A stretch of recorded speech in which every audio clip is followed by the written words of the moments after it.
नमस्कार विद्यार्थी मित्रांनो, मी जितेंद्र अमृतकर.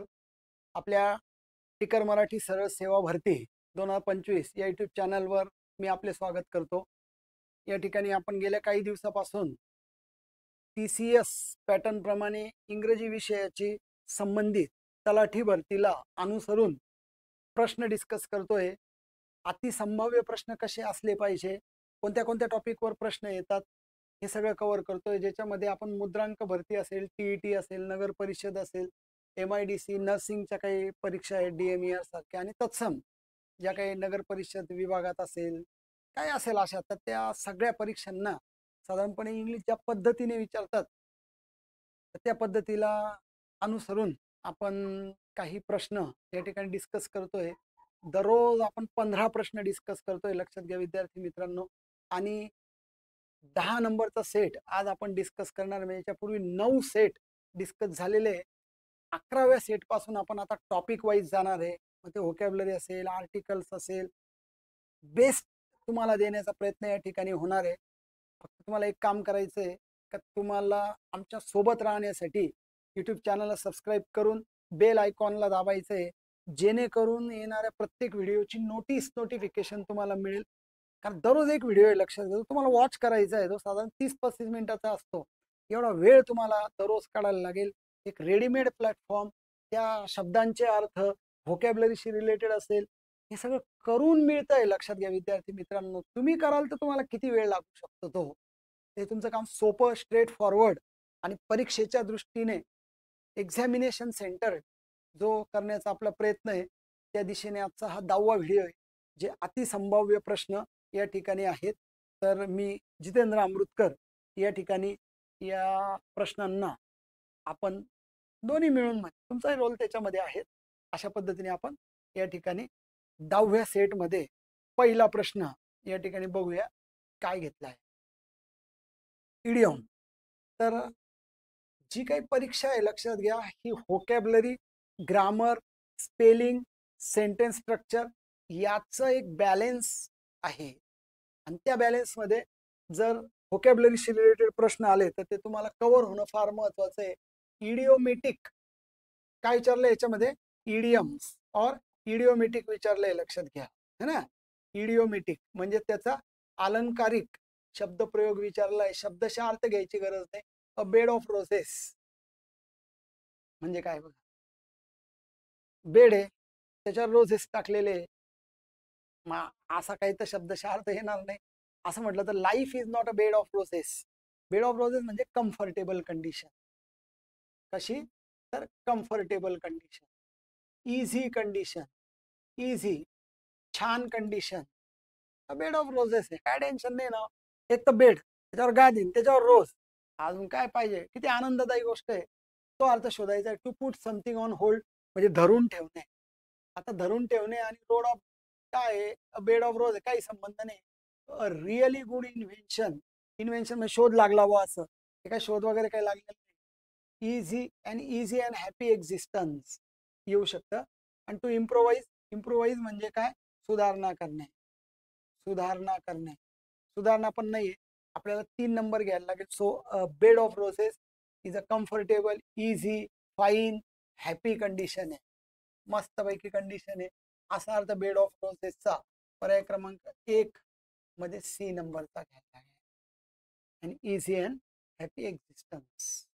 ठीक आहे. तर बघा, ओळीचा अर्थ, शब्दांचा अर्थ इलिमिनेट करून हे नाही, हे नाही, असं करून पण तुम्हाला योग्य निष्कर्षापर्यंत पोहोचता येत आहे. ठीक आहे. तर पहिल्या प्रश्नाचं उत्तर हे C नंबरचं आपण करूया. पुढचा शब्द आहे आता अँटनिम. अँटनिमचा अर्थ होतो विरुद्धार्थी. अँटनिम म्हणजे विरुद्धार्थी, अपोजिट वर्ड. म्हणजे जो वर्ड दिलाय आपल्याला त्याच्या एक्झॅक्ट अपोजिट वर्ड घ्यायचा. आपल्याला वर्ड दिलेला आहे फ्रजाईल. फ्रजाईल म्हणजे नाजूक, फ्रजाईल म्हणजे डेलिकेट. बघा, है ना, या ठिकाणी delicate, easily broken, easily broken असे त्याचे अर्थ आहे. सो काही ठिकाणी फ्रीजवर वगैरे असतं बघा, यूज नो हुक, फ्रजाईल असं लिहिलेलं असतं. नाजूक आहे किंवा डेलिकेट आहे, इझिली ब्रोकन आहे, फ्रजाईल. काय विचारलं? विरुद्धार्थी विचारलं. फिबल म्हणजे नाजूक. बघ, हा त्याला समानार्थी झाला. आपल्याला विरुद्धार्थी पाहिजे. रोबस्ट. सिंपल म्हणजे साधा. बिटर म्हणजे कटू, वाईट, असा काय अर्थ लागत नाही. सिंपल पण नाही. रोबस्ट, हट्टा कट्टा दणकट. रोबस्ट, हट्टा कट्टा दणकट, मजबूत, अशा अर्थाची शेड त्या ठिकाणी आहे.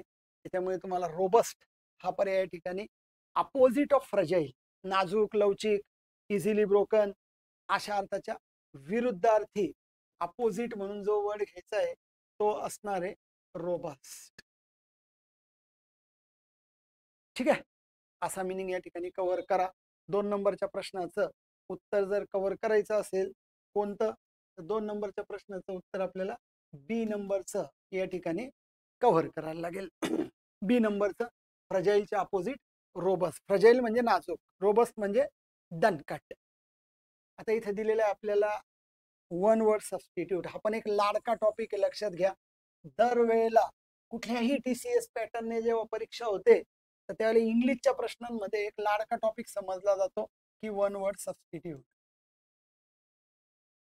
बघा, वन वर्ड सबस्टिट्यूट म्हणजे अनेक शब्दांकरता एक शब्द, शब्दांचा समूह दिलेला आहे. आता स्टडी ऑफ ह्युमन डेव्हलपमेंट म्हणजे मानवी विकासाचं, म्हणजे मानवी विकासाचा अभ्यास ज्याच्यात केला जातो त्या अभ्यासाला काय म्हणतात.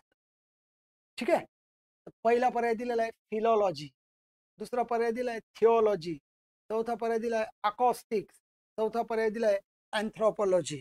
काय ऐकलंय का बघा याच्यामधलं? अँथ्रो ऐकलंय का तुम्ही? अँथ्रो अँथ्रो अँथ्रो म्हणजे मानव, आणि अँथ्रोपॉलॉजी म्हणजे मानवशास्त्र, ज्याच्यामध्ये मानवाच्या विकासाचा, मानवाच्या जीवनाचा, मानवाच्या डेव्हलपमेंटचा अभ्यास केला जातो, मानवशास्त्र. जो पर्याय आपल्याला इथे अपेक्षित आहे प्रश्न क्रमांक 3 मध्ये डी नंबरचं उत्तर घ्यायला लागेल, अँथ्रोपॉलॉजी.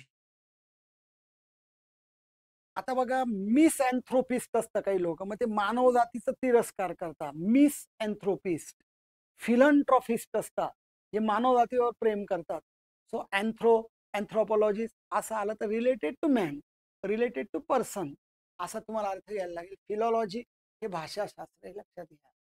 हे भाषाशास्त्र आहे म्हणजे स्टडी ऑफ लँग्वेज. थिओलॉजी हे धर्मशास्त्र आहे, त्याच्यात धर्माचा अभ्यास केला जाईल, धर्मशास्त्रांचा अभ्यास केला जाईल, ते आपलं उत्तर नव्हतं. अकॉस्टिक हे ध्वनीशास्त्र आहे, ध्वनीशास्त्र आहे ना. सायन्स ऑफ साऊंड्स आहे, सायन्स ऑफ साऊंड्स आहे. थिओलॉजी रिलेटेड टू रिलिजन आहे, लक्षात घ्या.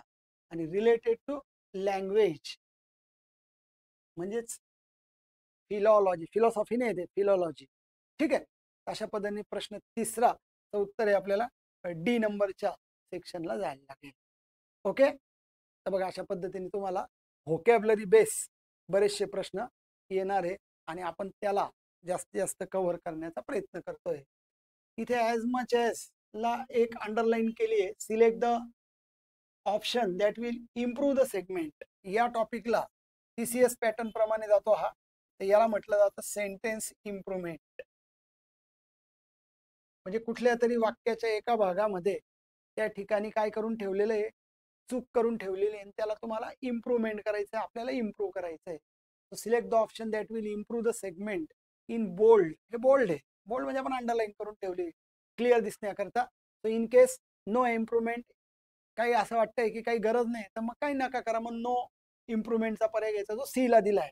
तो डी ला असतो पण सी ला दिलाय, म्हणजे सांभाळायचा. आता वाक्य वाचूया. आता बघा, रिझर्व फॉरेस्ट आर, रिझर्व म्हणजे राखीव, जे राखीव जंगल आहेत, are regarded as the most valuable. हे मोस्ट व्हॅल्युएबल, अत्यंत बहुमोल समजले जातात जे रिझर्व जंगल आहे, प्राण्यांसाठी राखीव आहेत ते. तर ते reserve forest are regarded as the most valuable as much as the conservation of forest and wild life resources are concern. As much as म्हटलेलं आहे, तर कन्झर्वेशन म्हणजे जतन, कन्झर्वेशन म्हणजे संवर्धन of forest and wild life resources are म्हणजे सगळं wild life, जंगल, वाईल्ड लाईफ रिसोर्सेस, साधन सामुग्री यांचं जतन करण्याच्या संबंधात ॲज मच म्हटलंय. तर ॲज फार ॲज येईल का बघा, ॲज लॉंग ॲज आणि no improvement as many as. आता वाचूया. Reserve forest are regarded as the most valuable as far as the conservation of forest as long as as तर येणार नाही आणि ॲज मचचं पण काही लागत नाही, म्हणजे दोघांपैकी एक घ्यायला लागेल. काय येईल पहा बरं. Reserve forest are regarded as the most valuable as far as concern जेव्हा फ्रेज येते तेव्हा बऱ्याच वेळेला as far as your result is concern जेव्हा शब्द तेव्हा ॲज फार ॲज, म्हणजे याचं आणि याचं रिलेशन, दोन घटकांचं रिलेशन लावण्याकरता ॲज फार ॲज कन्सर्न अशा पद्धतीची फ्रेज वापरली जाते. ती ए नंबरकडे जायला लागेल आपल्याला. म्हणजे प्रश्न चौथ्याचं जे उत्तर कव्हर करायचं आहे ते ए नंबर करायचं आहे, ते ॲज फार ॲज अशा लेव्हलने, अशा अँगलने आपल्याला कव्हर करायला लागेल. ओके, चला. तर 4 नंबरच्या प्रश्नाचं उत्तर हे ए नंबरचं कव्हर करायचं आहे. नेक्स्ट, याच्यामध्ये आता ग्रॅमॅटिकली एरर म्हणताय, म्हणजे हा स्पॉट एरर.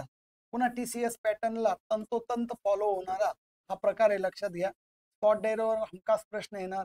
5 वीक्स आर म्हटलेलं बघा. 5 वीक्स हा वाक्याचा सब्जेक्ट आहे. आर ही वाक्याची व्हर्ब आहे आणि सब्जेक्ट व्हर्ब ॲग्रीमेंट सगळ्यात पहिले पाहण्याचा प्रकार करायचा आपण. तो 5 weeks are not long enough to get in shape. 5 weeks हा काही फार मोठा कालावधी नाहीये enough to get in shape, एखादी गोष्ट शेप मध्ये येण्याकरता 5 वीक्स आर म्हटलेलं आहे बघा. आता 5 वीक्स मग not long enough to get in, not long enough हा एक कालावधी कव्हर केलाय बघा. जरी या ठिकाणी 5 वीक्स आपल्याला दिसत आहे, पण तो एक लॉंग इनफ पिरियड आहे, लक्षात घ्या. एक प्रकारचा पिरियड, जरी पिरियड शब्द नाही लिहिलाय पण तो त्या पद्धतीने एक टाइम ड्युरेशन कव्हर करतोय. त्याच्यामुळे इथं आर घेणं या वीक्स कडे पाहून इथं 5 हे एक संख्या येऊन एक युनिट तयार झालेलं आहे. एक युनिट म्हणजे एक मोजायचं माप अशा पद्धतीने तयार होत असल्यामुळे इथं व्हर्ब ही सिंग्युलर असणं गरजेचं होऊन जातं. So 5 weeks is not long enough to get in shape. तर 5 वीक्स इज नॉट घ्यायला लागेल ॲज अ कालावधी, ॲज अ पिरियड. अशा पद्धतीने आपल्याला 5 weeks is enough for me to study. 5 weeks are, आता आर पण वापरला जाईल, आर काही चुकीचा नाही आहे, परंतु त्या ठिकाणी त्याला एक ड्युरेशन कव्हर करायचं असल्यामुळे तिथे इज घेणं गरजेचं आहे. म्हणून तुम्हाला बी नंबर मध्ये एरर पकडायला 5 वीक्स मध्ये काही प्रॉब्लेम नाही, टू गेट इन शेप मध्ये पण नाही आहे. ठीक आहे, तर व्हर्ब आपल्याला सिंग्युलर अपेक्षित आहे ॲज अ पिरियड, लक्षात घ्या. ॲज अ पिरियड लक्षात घ्या. As a long is not long enough to get in shape. B नंबरचा आन्सर घ्यायचा आहे. प्रश्न 5व्याला बी नंबरचा पर्याय या ठिकाणी कव्हर करायचे. ठीक आहे, बघा अशा पद्धतीने 5 प्रश्न या ठिकाणी आपण कव्हर करतोय. 6व्या प्रश्नाकडे जाऊ. जंबल्ड अप तर नेहमी पाहतो आपण, प्रत्येक याच्यामध्ये आपण jumbled, spot error, sentence improvement, spelling, antonym, synonym असेच प्रश्न येणार विद्यार्थी मित्रांनो. तुम्हाला 25 प्रश्न येणार. 25, आपण 15च डिस्कस करतोय, तुम्हाला 25 प्रश्न येणार, लक्षात घ्या. हळूहळू 25 पण प्रश्नांची मालिका बघू आपण. 25 प्रश्न पण आपण बघू पुढच्या सेगमेंटमध्ये. पहिलं वाक्य, India is a big tropical country. एक ट्रॉपिकल कंट्री आहे, विषुववृत्तीय प्रदेश आहे. And is famous for its diverse climatic features. म्हणजे देशाच्या एका भागामध्ये वेगळं वातावरण, दुसऱ्या भागामध्ये वेगळं वातावरण, याच्याकरता India is a big tropical country म्हणून प्रसिद्ध आहे. एखाद्या वाक्याची सुरुवात जर एखाद्या नामाने होते, विशेष नामाने होते, तर ए नंबरचं वाक्य चालू शकतंय, लक्षात घ्या, आहे तिथे. Next, the elevated areas, elevated उंच जे प्रदेश आहेत, आर रिसीव आपला the elevated areas receive sustain snowfall. जे एलिव्हेशन उंच जे काही एरियाज आहे ते स्नोफॉल होत आहे during winters. The Himalayas and the Thar desert. एका बाजूला हिमालय बर्फ आहे, एका बाजूला थार डेझर्ट आहे, वाळवंट आहे. एका बाजूला वाळू, एका बाजूला गरम, एका बाजूला बर्फ आहे, थंड आहे. हेच तर मग डायव्हर्स क्लायमॅटिक वातावरण आहे. एका बाजूला थार डेझर्ट आहे, strongly influence the climate of the country. हेच तो क्लायमेटचा जो फीचर आहे तो इथे उदाहरणामध्ये दिसतोय. म्हणजे ए नंतर आपल्याला सी घेणं, ए नंतर सी घेणं, ए नंतर सी घेणं, सी नंतर ए नाही, सी नंतर ए नाही. ए आणि बी मध्ये उत्तर येईल आता. It experiences a variety of climates. एक वेगवेगळ्या प्रकारची व्हरायटी आहे क्लायमेटची. रेंजिंग जी सुरुवात होते फ्रॉम ट्रॉपिकल इन साऊथ, दक्षिणेकडे ट्रॉपिकल आहे म्हणजे उष्ण आहे, टू टेम्परेट मध्यभागी, अँड अल्पाईन इन द हिमालयात नॉर्थ. जसं जसं वर जातो तसं ते वातावरण थंड होत जातं खालून वरपर्यंत, त्या ठिकाणी वातावरणामध्ये फरक पडतो. पहिलं वाक्य काय मग साधारणपणे पहिलं वाक्य आपल्याला India is a big tropical country हेच माझ्या मते योग्य आहे. आणि त्याच्यानंतर मग इट एक्सपिरियन्स अ व्हरायटी, हे जे व्हरायटी दिलेली ती रेंजिंग फ्रॉम ट्रॉपिकल आहे म्हणून डी नंबरचं येऊन जाईल. मग बी नंबर द एलिव्हेटेड एरियाज या पद्धतीने, आणि मग त्याचं उदाहरण म्हणून हिमालय आणि थार डेझर्टचं उदाहरण दिलंय. तर बी नंबरचा पर्याय हा 6 नंबरच्या जंबल डब ह्या टॉपिकचं नाव काय घ्यायला लागेल आपल्याला? जंबल डब पॅरेग्राफ.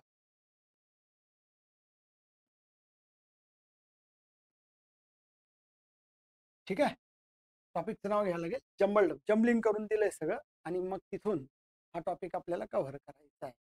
ठीक आहे, प्रश्न क्रमांक 6 आन्सर आहे बी नंबरचा. अशा पद्धतीने तुम्ही कव्हर करायला पाहिजे. चला नेक्स्ट, पुढचा प्रश्न आहे आता पॅसिव्ह व्हॉइस. कोर इंग्लिश ग्रामरचा प्रश्न आहे ज्याच्यावर नेहमी प्रश्न विचारला जाण्याची दाट शक्यता आहे. आणि पॅसिव्ह व्हॉइस करायला लावल्यामुळे त्याचं जे स्ट्रक्चर असतं त्याची सुरुवात ऑब्जेक्टने होते, ज्या वाक्याची सुरुवात कर्माने होते ऑब्जेक्टने होते त्याला पॅसिव्ह व्हॉइस म्हणतात. इमिजिएटली त्याच्यानंतर टू बी चं रूप आणि V3 असणं गरजेचं आहे. बायची रचना पण असते पण टू बी चं रूप आणि V3 आला पाहिजे. तो Ganesh will arrange, Ganesh arrange करणार आहे. काय अरेंज करणार आहे? क्रियापदाला काय प्रश्न विचारला, व्हॉट प्रश्न विचारला ते येणारा शब्द ऑब्जेक्ट असतं. सुरुवात द ट्रिपने, will the trip, the trip, the trip, the trip सगळीकडे. टेन्स बघायला तर विल आहे तर विल बी, मागे पण असं वाक्य शोधलंय आपण, पाहिलंय. तर विल बी आणि V3 करायचं आहे आपल्याला अरेंज. विल बी पाहिजे तर कॅन बी दिलेलं आहे, नाही वुड बी दिलेलं आहे, काहीच नाही चालणार. असं वॉज नाही चालणार, आलं उत्तर बाहेर आपलं. तर तुम्ही इलिमिनेशन मेथड जरी वापरली की चुकीचे पर्याय बाहेर बाहेर बाहेर तरी तुम्ही योग्य पर्यायापर्यंत पोहोचू शकताय. सो आपल्याला या प्रश्नाचं उत्तर 7 नंबरचं घ्यायचं असेल तर the trip will be arrange by Ganesh या पद्धतीचं उत्तर हे सी नंबरचं करायला लागेल. सो क्वेश्चन नंबर 7चा आन्सर हे सी नंबरचं घ्यायचं. विल आला तर विल बी घ्यायचा, कॅन आला तर कॅन बी घ्यायचा, वुड आला तर वुड बी घ्यायचा. पण कॅन आला तर वुड बी नाही घ्यायचा असं नाही, इतका बदल नाही चालत. तर त्याचा अर्थ बदलून जाईल, लक्षात घ्या. ठीक आहे, तो Ganesh will arrange the trip. Ganesh trip arrange करणार आहे, ट्रिप गणेश कडनं अरेंज केली जाणार आहे. मराठीमध्ये हा नवीन कर्मणी प्रयोग असतो, नवीन, त्याला नवीन कर्मणी प्रयोग म्हटलेला आहे, जो इंग्रजी भाषेकडनं आलेला आहे. ठीक आहे, चला नेक्स्ट पुढचा प्रश्न घेऊया आपण आता 8 नंबरचा. हा वन वर्ड सबस्टिट्यूट आहे. अ डेंटिस्ट, विशेषतः डेंटिस्ट का थोडा डीप गेलोय आपण त्याच्यामध्ये. तर डेंटिस्टच्या जो गम्सच्या याच्यामध्ये म्हणजे जे हिरडे आहेत, हिरड्यांच्या संबंधातला जो स्पेशलाइज डॉक्टर आहे किंवा ज्याला ट्रीटमेंट करणार आहे, अशी तुम्हाला वन वर्ड सबस्टिट्यूट असलेला शब्द शोधायचा आहे. हा, वन वर्ड सबस्टिट्यूट असलेला शब्द शोधायचा आहे. ठीक आहे, one word substitute. So dentist म्हणजे डेंटिस्टच्या प्रकारात गेले थोडक्यामध्ये. तो पिरियडोंटिस्ट डोंटिस्ट आहे, ऑर्थोडोंटिस्ट डोंटिस्ट आहे. डर्मेटॉलॉजिस्ट नाही घ्यायचा, त्वचेच्या संबंधात आहे. चला प्रश्न जरी कठीण असला तरी याच्यातून काहीतरी बाहेर काढण्याचा प्रयत्न करूया.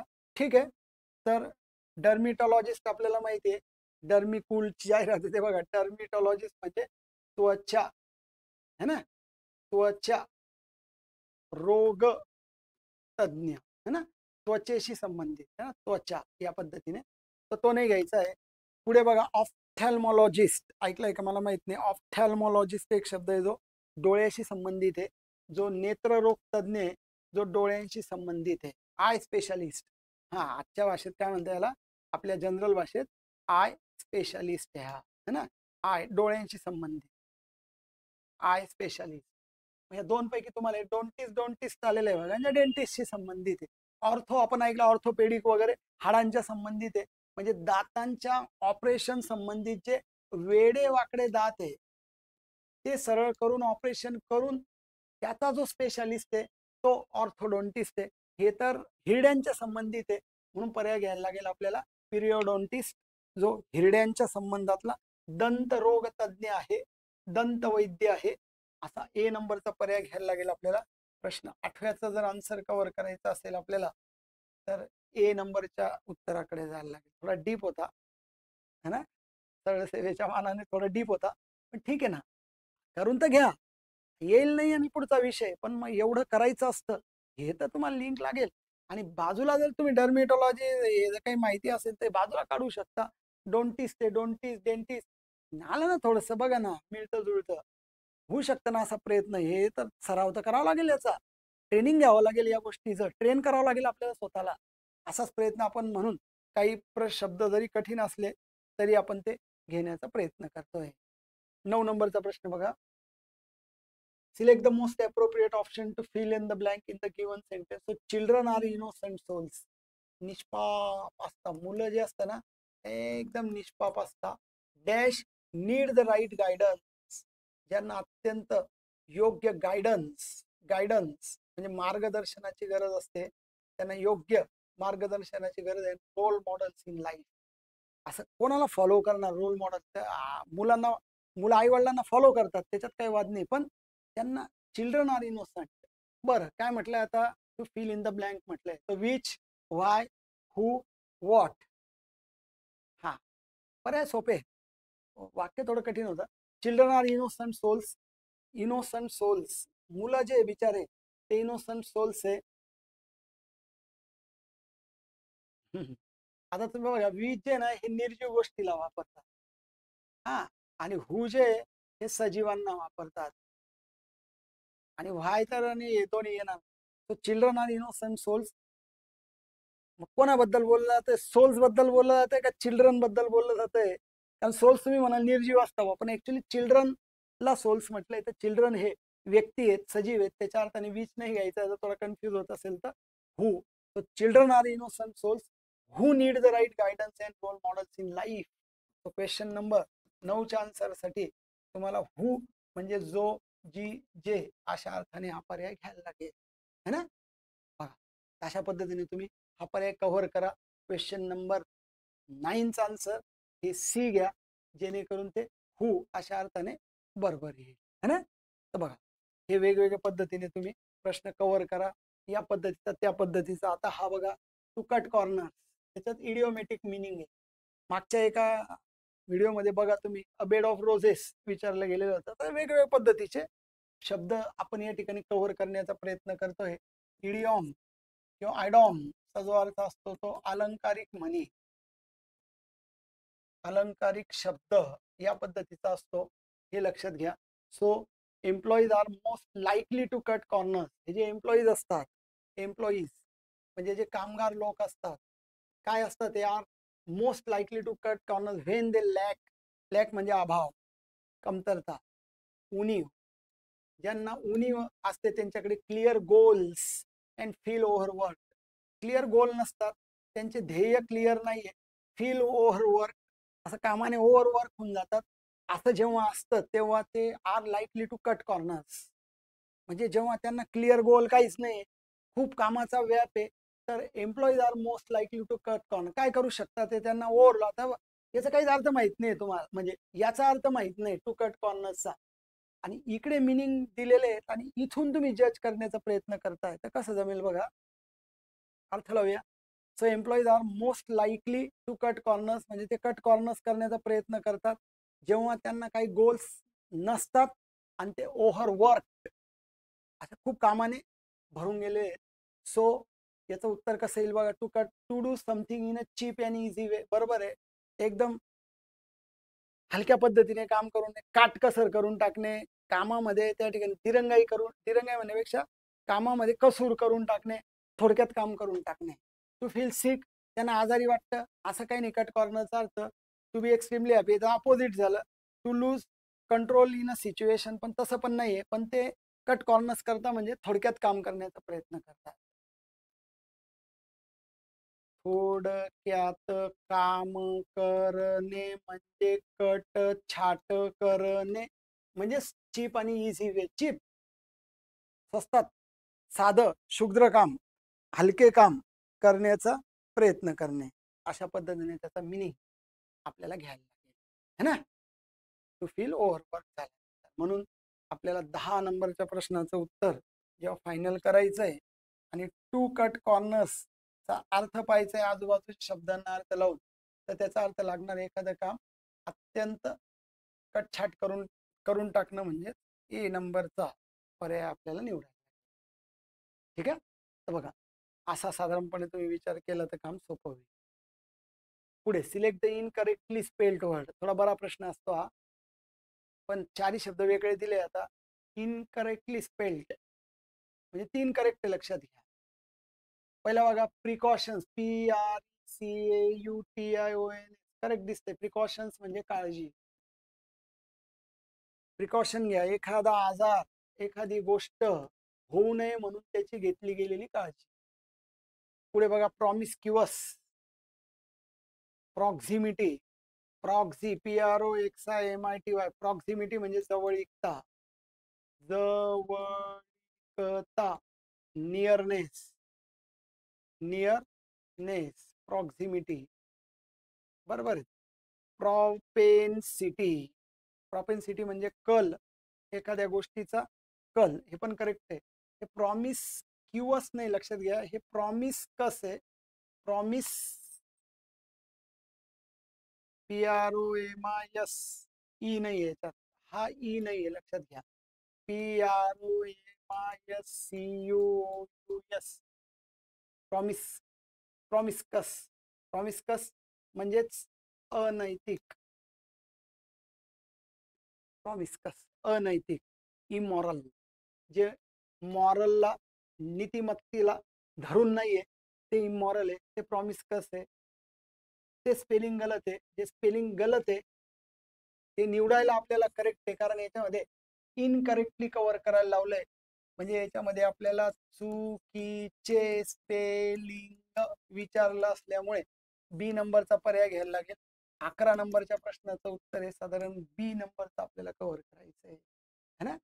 अशा पद्धतीने बघा, तर तुम्ही वेगवेगळे शब्द, वेगवेगळे स्पेलिंग, आता नुसतं स्पेलिंग पाहिलं का आपण त्याचे अर्थ पण पाहिले बघा. म्हणजे आपला पर्पज किती शुद्ध आहे की या ठिकाणी आपण नुसतं असं पटकन उत्तर नाही देऊन देते, जाऊ द्या बघा बा युट्यूबला लेक्चर आहे काही टाकून द्या, असं नाही करत आहे. लक्षात घ्या, अत्यंत तळमळीने, अत्यंत परीक्षेच्या दृष्टीने महत्वाचं सगळ्या गोष्टींची उकल करण्याचा प्रयत्न करतोय.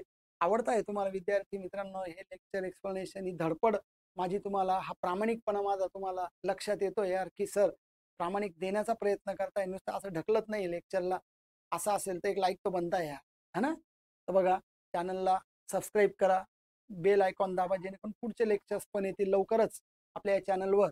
आपण एक या आपल्या ॲपवर म्हणजे टिकर मराठी सरळ सेवा भरतीच्या जे पोलीस भरतीमध्ये एक मोठं नाव आहे, तर आपण सरळ सेवा भरती 2025ला टार्गेट करून आपण एक विशिष्ट प्रकारची बॅच जी अत्यंत टार्गेटेड असणार आहे. बास तुम्हाला पोस्ट मिळायलाच पाहिजे याच्याकरता सर्व प्रश्नपत्रिका पण आपण डिस्कस करणार आहे, जास्तीत जास्त टेस्ट घेणार आहे, अतिसंभाव्य प्रश्न घेणार आहे आणि वेगवेगळ्या प्रश्नांच्या ट्रिक्समधून तुम्हाला जास्तीत जास्त त्या स्कोअरपर्यंत पोहोचवण्याचा प्रयत्न आपला असणार आहे. नक्कीच याच्याकरता तुम्ही चॅनलला सबस्क्राईब करून सोबत प्रवास करा, म्हणजे कळेल ना की बॅच कधी चालू होईल, त्याच्यानंतर त्याचं नोटिफिकेशन कधी येणार आहे, जाहिरात कधी येईल, हे सगळं आपल्या या सगळ्या आपल्या चॅनलवर सांगितलं जाणार. फक्त तुम्ही फॉलो करत राहा. ठीक आहे, आवडलं तर मित्रांना नक्की सांगा. 12 नंबरचा प्रश्न आता आपल्याला डिस्कस करायचा आहे. ठीक आहे, चल 12 नंबरच्या प्रश्नामध्ये बघा, identify the segment in the given sentence which contains a grammatical error. इथं म्हणजे थोडक्यामध्ये एक स्पॉट एरर जो नेहमी TCS पॅटर्नला है ना, TCS पॅटर्नला जो फॉलो करतो त्या पद्धतीचा हा पॅटर्न आहे. म्हणजे टाटा कन्सल्टन्सी सर्व्हिसेस TCS येते, त्यांच्याकडे परीक्षा राबवल्या जातात. तर त्या संबंधामध्ये नेहमी येणारा प्रश्न हा स्पॉट एररचा आहे. News are important for a number of reasons to us. News are नाही लक्षात आहे. परत हा एकदा सब्जेक्ट वर्ब ॲग्रीमेंटचा नेहमी पाहत आलेलो आहे आपण, जे स्पॉट एररचे बरेच प्रश्न येतात. तर हे सब्जेक्ट प्लस वर्ब ॲग्रीमेंट म्हणजे कर्त्याला योग्य क्रियापद लागतंय का. न्यूज यस असल्यामुळे एखाद्या विद्यार्थ्याला वाटत असेल का हे प्लुरल आहे व ॲक्च्युअली ते प्लुरल नाही, ते सिंग्युलर कन्सिडर होतं विद्यार्थी मित्रांनो. सो न्यूज हे सिंग्युलर आहे आणि इकडे जो आर दिलेला आहे हा प्लुरल आहे, तर हा ॲग्रीमेंट चुकीचा आहे, लक्षात घ्या. सिंग्युलरला सिंग्युलर पाहिजे. सो न्यूज इज असं पाहिजे होतं, म्हणजे जो एरर येतो आरच्या फील्डमध्ये, म्हणजे तो जिथे असेल न्यूज आर हेच घ्यायला लागेल. म्हणजे जो एरर आहे ते निवडायला आपल्याला योग्य असल्यामुळे आपण ए नंबरला गोल करतोय. सो इम्पॉर्टंट फॉर, याच्यात तर काही एरर नाही. नो एरर केव्हा घेतला असता, जर त्याच्यामध्ये एरर नसता तर त्या वाक्यात, पण एरर आहे ना त्याच्यामध्ये. मग एरर असल्यामुळे आपल्याला पर्याय क्रमांक या ठिकाणी 1 नंबरचा घ्यायचा. सो 12 नंबरच्या प्रश्नाचं जर उत्तर द्यायचं असेल तर आपला जो पर्याय बाहेर येतोय तो 100% ए नंबरचा असणार आहे. ठीक आहे. सब्जेक्ट वर्ब ॲग्रीमेंटशी रिलेटेड स्पॉट द एरर है ना. तर या पद्धतीने हे लक्षात ठेवा. नेक्स्ट पुढचा प्रश्न बघा. हा प्रश्न सेंटेन्स इम्प्रुव्हमेंटचा दिसतोय, कारण नो इम्प्रुव्हमेंट म्हणतोय तो. So in case no improvement, याला इम्प्रुव्हमेंट करायचं आहे. आपण एक TCS पॅटर्नला फॉलो होणारा पार्ट आहे. सो याच्यामध्ये सेंटेन्स इम्प्रुव्हमेंट म्हणजे याच्या वाक्यामध्ये सुधारणा करायची का, या टॉपिकशी संबंधित आहे. सो बघा, इजिप्त काय इजिप्टोलॉजिस्ट थिअराईज वर्ब आहे. आता इजिप्टोलॉजिस्ट जे ते थिअरी म्हणताय, दॅट एक थिअरी त्यांची, दॅट द वर्कर्स यूज, जे इजिप्शियन जे लोक होते इजिप्शियन्स, त्यांचं असं म्हणणं आहे, त्यांची थिअरी अशी आहे का जे वर्कर्स होते त्या काळातले यूज ते वापरायचे आयदर रोलर्स म्हणजे असं रोल करणारे यंत्र वापरायचे, नॉर स्लिपरी क्ले. मला सांगा आयदर आणि ऑर असतं, लक्षात घ्या. हे को रिलेटिव्ह कंजंक्शन, म्हणजे पूर्ण वाचलं पण तेवढंच लक्षात आलं बघा. को रिलेटिव्ह कंजंक्शन, ज्या जोडीमध्ये काय काय दिसतं आपल्याला नेहमी, आयदर ऑर, नायदर किंवा नीदर पण उच्चार केला जाईल, नीदर नॉर किंवा neither nor, not only but also, no sooner than. मात्र या 3 जास्त लक्ष ठेवा, आयदर ऑर नाही, को रिलेट करतात एकमेकांना, म्हणून याचा पार्टनर जो आहे तो त्या ठिकाणी चुकला आहे, तिथं ऑर अपेक्षित आहे. So Egyptologist theorise that the workers use either rollers, एक तर त्याने रोलर्स वापरले, ऑर स्लिपरी क्ले, नाही तर माशी क्ले म्हणजे माती, चिकन माती त्या ठिकाणी वापरली त्यांनी, to drag the blocks from the quarries म्हणजे जी खदान आहे, दगडांची खदान आहे, तर तिथून ते दगड ब्लॉक्स मोठे मोठे ड्रॅग होण्याकरता चिकन माती वापरली असेल, म्हणजे सर्रकन ते वर आले असतील, नाही तर मग रोलर्स खालून वापरले असतील. काय केलं असेल माहिती, मोठे मोठे दगड त्यांनी कुठेतरी वरच्या भागात नेले, तिथे काहीतरी कला आविष्कार केला असेल, कसं केलं असेल, असं लोकांना नेहमी प्रश्न पडतोय. वर कसं काय नेलं यार या लोकांनी, त्या काळात माशी यंत्र होते का, मग रोलर्स असतील, नाही तर मग स्लिपरी क्ले असेल, म्हणजे निसटणारी काळी माती किंवा चिकन माती. ठीक आहे. आपल्याला इम्प्रूव्ह करायचं आहे 100%, म्हणून नो इम्प्रुव्हमेंट पर्यायने घेता येणार. तो आयदर रोलर्स अँड नसतं, बोथ आणि अँड असतो, लक्षात घ्या. याचा पार्टनर बोथ अँड आहे, याचा पार्टनर आयदर ऑर आहे. तर आपल्याला आयदर मिळतोय तिकडे, त्याच्यामुळे ऑर घ्यायला लागेल. हेच निवडून घ्या. आल्सो नाही येणार, नॉट ओनली बट आल्सो फार तर असू शकतं. म्हणून प्रश्न क्रमांक 13 उत्तर फायनल करायचं असेल आणि सेंटेन्सला इम्प्रूव्ह करायचं असेल तर 100% त्याच्यामध्ये इम्प्रूव्हमेंट आहे, आणि ती ऑरने या ठिकाणी कव्हर होईल. ऑर म्हणजे जो पर्याय तो लिहायचा, आता ऑर शब्द लिहायचा नाही, आता आपल्याला पर्याय लिहायचा आहे, तो आहे बी नंबरचा पर्याय आपल्याला घ्यायचा आहे 13 नंबरच्या प्रश्नासाठी. ठीक आहे. बघा, कठीण वाटू शकतं विद्यार्थी मित्रांनो, पण ते कठीण नाहीये. सरावाने मात्र ते सोपं सहज होईल. सराव मात्र करायला लागेल, मेहनत आपल्याला घ्यायला लागेल, जीव तोडून आपल्याला प्रयत्न करावा लागेल, आणि तसं केलं तर यश तुमचंच आहे, मग कोणी तुम्हाला रोखू नाही शकत. हा पुढचा प्रश्न बघा. आता सरळ सरळ सिनॉनिम विचारलेला आहे, परंतु वाक्य दिलेलं नाही. त्यांनी म्हटलंय बघा, क्लॅन्डेस्टाईन, CLANDESTIN, क्लॅन्डेस्टाईन कधीच ऐकलेलं नाहीये. हे चारही माहिती आहे तरी काहीच उपयोग नाही. ही नेहमी म्हणत असतो मी की व्होकॅब्युलरीला काही चॅलेंज नाही करतायत, कारण शब्दच नाही ठेवले आजूबाजूला, नुसतं लिहून दिलं. What is the meaning of clandestine, काय क्लॅन्डेस्टाईन माहित नाही तर काय करणार. आणि हे पण माहिती आहे आता, ओपन, पब्लिक, हिडन, हिडन म्हणजे लपलेले, व्हिजिबल म्हणजे दृश्य, लगेच दिसणार आहे. म्हणजे ओपन म्हणजेच व्हिजिबल आहे, म्हणजे दोन्ही येणार आहे. आणि पब्लिक नाही आहे तर क्लॅन्डेस्टाईनचा अर्थ पाहायला लागेल. आणि त्याच्या समानार्थी घ्यायचा असेल आपल्याला तर क्लॅन्डेस्टाईनचा अर्थ आहे गुप्त. गुप्त आहे, सिक्रेट आहे, हिडन आहे, लपलेले. म्हणून समानार्थी. समानार्थी लक्षात घ्या. विरुद्धार्थ तर ओपन घेतलं असतं, विजिबल घेतलं असतं. हिडन. हिडन म्हणजेच क्लॅन्डेस्टाईनचा समानार्थी शब्द आपल्याला हिडन घ्यायला लागेल, कारण ते गुप्त आहे त्याचा अर्थ. लपलेलं ना, हिडन म्हणजे लपलेले, गुप्त न दिसणारे. म्हणून 14 नंबरच्या प्रश्नाचा समानार्थी क्लॅन्डेस्टाईनचा जो मिनिंग घ्यायचा आहे तो सी नंबरचा घ्यायचा आहे ना. चला बघा, अशा पद्धतीने हा प्रश्न आपण बघायला पाहिजे. शेवटचा प्रश्न आहे जम्बल्ड अप पॅराग्राफवर, है ना. शेवटचा प्रश्न आहे जम्बल्ड अप. ठीक आहे, बघून घेऊ. जम्बलिंग करून टाकलंय त्याला, काहीच हरकत नाही. जम्बल्ड अप पॅराग्राफ, ज्याच्यामध्ये आपल्याला सिक्वेन्स लावायचा आहे, है ना. याच्यामध्ये आपल्याला सिक्वेन्स लावायचा आहे. पाहून घ्या वाक्य. As food for this growing population. तर धिस ग्रोईंग पॉप्युलेशन हे पहिलं वाक्य येणार नाही. ह्या वाढणाऱ्या लोकसंख्येला. पण कोणत्या वाढणाऱ्या लोकसंख्येला? म्हणून याचे तर दोन वाक्य देता येते. पाहूया बरं, येऊ शकतं का? पहिले वाचूया का? दोन देता येते. As food for this growing population we will soon need more than $250 billion tons of grain every year. Billion tons of grain. Grain म्हणजे धान्य. दरवर्षी आपल्याला बिलियन टन्स ऑफ ग्रेन एवढ्या मोठ्या वाढणाऱ्या लोकसंख्येला खाऊ घालाय करता लागणार आहे. India is a very populous country.